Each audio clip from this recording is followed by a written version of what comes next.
Hello दोस्तों, इस video के अंदर हम section 281 and 282 of companies act 2013 को समझेंगे।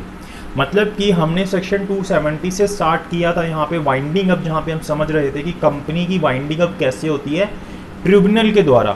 क्योंकि सेक्शन 270 क्या बोलता है कि कंपनी दो तरीके से वाइंड अप होती है, कौन कौन से, ईदर वॉलेंटरली और बाय ट्रिब्यूनल। तो जो वॉलेंटरली वाली वाइंडिंग अप है वो कौन करता है? आईबीसी करती है। उसके लिए जो कंपनीज एक्ट के प्रोविजंस है वो एप्लीकेबल नहीं है, जो सेक्शन 303 से आते हैं।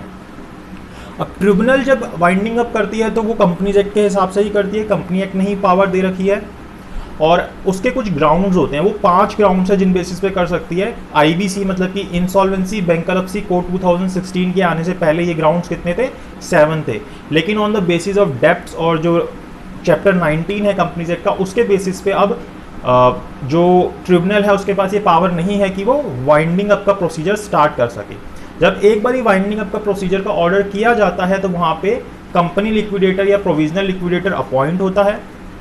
और यहाँ पे हमने ये भी देखा था कि कौन कौन पर्सन्स इस तरीके की पिटीशन ट्रिब्यूनल के पास लगा सकते हैं। ट्रिब्यूनल कौन? NCLT, national company law tribunal. तो उसके पास कौन कौन एप्लीकेशन लगा सकता है? जैसे कंपनी लगा सकती है, कॉन्ट्रीब्यूटरीज लगा सकते हैं, रजिस्ट्रार लगा सकता है, अगर कोई पर्सन ऑथोराइज किया है सेंट्रल गवर्नमेंट ने तो वो लगा सकता है। अगर कोई जैसे सॉवरेनिटी, इंटीग्रिटी की बात आ रही है जहाँ पे कंपनी इस चीज़ के अगेंस्ट काम कर रही है तो वहाँ पे सेंट्रल गवर्नमेंट, स्टेट गवर्नमेंट भी लगा सकती है। फिर हमने देखी थी कि क्या पावर्स होंगी किसकी? ट्रिब्यूनल की। जब उसके पास ये पिटीशन आएगी तो वो पिटीशन को देख के उसको डिसमिस कर सकती है, कोई इंटरिम ऑर्डर दे सकती है या बाइंडिंग अप का ऑर्डर दे सकती है, साथ में कॉस्ट भी लगा सकती है, बिना कॉस्ट के भी कर सकती है, और लिक्विडेटर अपॉइंट कर सकती है जब तक कि वाइंडिंग अप का ऑर्डर ना दे। तो इस तरीके से ये स्टेप्स ले सकती है। ये पावर्स हैं किसके पास? ट्रिब्यूनल के पास, जब उसके पास पिटीशन आएगी।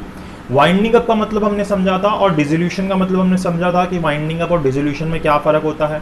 उसके बाद इसके फ़ायदे किसको होते हैं, ऑफिशियल लिक्विडेटर कैसे अपॉइंट होता है, उसके बाद ऑफिशियल लिक्विडेटर को कब हटाया जा सकता है। जैसे कोई फ्रॉडलेंट काम करता है, वो प्रोफेशनली इनकम्पिटेंट हो जाता है, उसका इंटरेस्ट इन्वॉल्व हो जाता है, कन्फ्लिक्ट ऑफ इंटरेस्ट हो जाता है, इनकैपेबिलिटी हो जाती है, तो इस तरीके से फिर उस लिक्विडेटर को हटाया भी जा सकता है।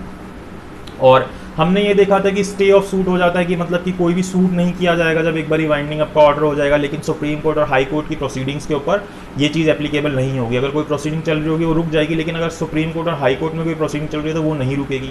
ये चीज़ हमने समझी थी। तो ये चीज़ें हमने समझी थी। अब हम आते हैं सेक्शन 281 और 282 के ऊपर। 280 तक हमने कवर कर लिया था, 279 तक। अब 281 और 282 में क्या है? 281 के अंदर रिपोर्ट फाइल की जाती है किसके द्वारा? कंपनी लिक्विडेटर के द्वारा एनसीएलटी के पास।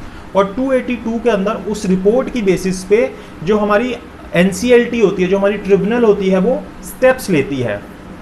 तो जब ये लिक्विडेटर, कंपनी लिक्विडेटर अपनी रिपोर्ट सबमिट करता है तो वो सेक्शन 281 सबसेक्शन 1 के हिसाब से करता है, जिसके अंदर हमें चीज़ें बताई गई हैं जो आप उस सेक्शन में देख सकते हो, जिसके अंदर सारी उसको अपनी इन्फॉर्मेशन देनी होती है। कंपनी का नेचर, कैपिटल, अब कैपिटल कितनी सब्सक्राइब्ड है, पेड अप है, इशूड है, सब कुछ बताना होगा। कोई डेब्ट्स हैं, डिबेंचर्स क्या हैं, इसके अलावा जो होल्डिंग कंपनी है, सब्सिडरी कंपनी है, उसकी डिटेल्स देनी होंगी, और क्रेडिटर्स कौन हैं, असेट्स क्या क्या हैं, उसकी वैल्यू क्या क्या है, ये सब चीज़ें उस रिपोर्ट के अंदर देनी होंगी। अब जब वो ये रिपोर्ट देगा, अभी किसको देगा रिपोर्ट? एनसीएलटी को देगा। इसके अलावा वो ये भी बताएगा कि इस कंपनी कैसे बनी थी, क्या इस कंपनी के अंदर कोई फ्रॉड तो नहीं हो रहा, कि बनते हुए कोई फ्रॉड तो नहीं हुआ, या फ्रॉडलेंट कंडक्ट तो नहीं हो रहा। इस तरीके की चीज़ बताएगा वो अपनी रिपोर्ट के अंदर। कौन? कंपनी लिक्विडेटर एनसीएलटी को बताएगा, ट्रिब्यूनल को बताएगा।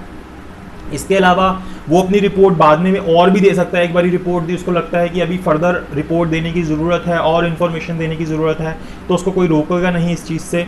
सेक्शन 281 के हमें सभी सेक्शंस इन बारे में बात करते हैं, sub section 1, sub section 2, sub section 3। तो ये चीज़ें हमें सेक्शन 281 में दे रखी है। इसके अलावा सेक्शन 281 के अंदर जो हमारा लिक्विडेटर है वो ये बताएगा कि कंपनी के बारे में कि कौन से असेट्स जो हैं उनकी वैल्यू कैसे मैक्सिमाइज़ करनी है, उसके लिए क्या स्टेप्स लेने हैं। और साथ ही साथ ये राइट दिया गया है सबसेक्शन 5 के अंदर कि जो भी कौन होंगे, जैसे कॉन्ट्रीब्यूटरीज हो गए, क्रेडिटर्स हो गए, इंटरेस्टेड पर्सन हो गए उस कंपनी के अंदर, वो इस रिपोर्ट की इंस्पेक्शन कर सकते हैं और इसके एक्सट्रैक्ट्स ले सकते हैं, इसकी कॉपी वो ले सकते हैं, उनके पास ये राइट है। तो अब ये रिपोर्ट क्या है? सबमिट हो गई एज पर सेक्शन 281 एनसीएलटी के पास। अब एनसीएलटी के पास जब ये रिपोर्ट आएगी तो एनसीएलटी क्या करेगी, एज पर सेक्शन 282 एक टाइम फ्रेम सेट करेगी जिसके अंदर उसको ये वाइंडिंग अप का प्रोसीजर करना होगा। ये बात ध्यान रखना कि जो सेक्शन 281 है उसकी रिपोर्ट उसको विद इन 60 डेज देनी होती है कंपनी लिक्विडेटर को। जब भी उसको अपॉइंट किया गया, मतलब जब भी वाइंडिंग अप का ऑर्डर हुआ है उसके विद इन 60 डेज ये रिपोर्ट देनी होती है। ये सब चीज़ें क्यों की जा रही है, टाइम लिमिट क्यों सेट की जा रही है, ताकि जो प्रोसेस है वो विद इन टाइम लिमिट हो, बहुत लंबी प्रोसीडिंग्स ना चले। तो ये चीज़ें हेल्प करती हैं, जैसे companies act 2013, insolvency bankruptcy code 2016, ये सब एक तरीके से टाइम फ्रेम मैनर के अंदर काम करने के लिए बनाए गए हैं, ताकि जो प्रोसीडिंग्स जो पहले इतने टाइम तक चलती थी वो इतने टाइम तक ना चलें।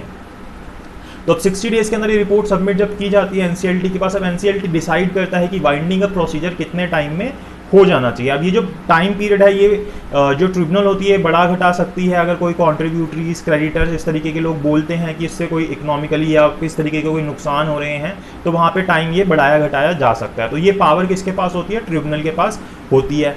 अब अगर जो कॉन्ट्रीब्यूटरी है उसने ट्रिब्यूनल को ये बोला था कि इस कंपनी के अंदर कोई फ्रॉड हो रहा है, तो वहाँ पे उसको ये डायरेक्शन मिलेंगी, किसको, लिक्विडेटर को, कि वो कंपनी के अगेंस्ट क्रिमिनल कंप्लेंट फाइल करे, जो हम सेक्शन 210 ऑफ कंपनीज एक्ट के अंदर देखते हैं।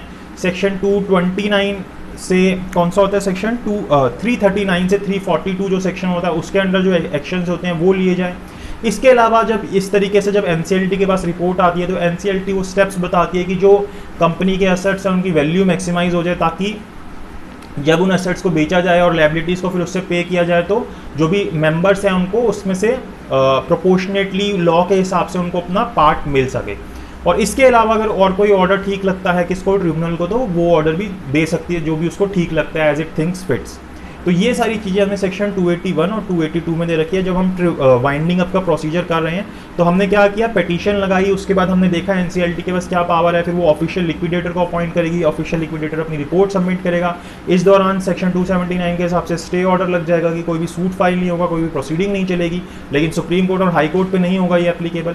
फिर उसके बाद 281 के अंदर ये जो हमारा ऑफिशियल कंपनी लिक्विडेटर होगा ये अपनी रिपोर्ट सबमिट करेगा। ऑफिशियल लिक्विडेटर एर्स्टवाइल एक्ट जो 1956 का उसके अंदर होता था तो वो अभी एप्लीकेबल नहीं है, तो अपनी फिर ये रिपोर्ट सबमिट करेगा। फिर इस रिपोर्ट की बेसिस पे एनसीएलटी टाइम सेट करेगी और फिर जो भी स्टेप्स हैं वो लिए जाएंगे आगे। फिर सेक्शन 283 से हम नेक्स्ट वीडियो के अंदर देखेंगे।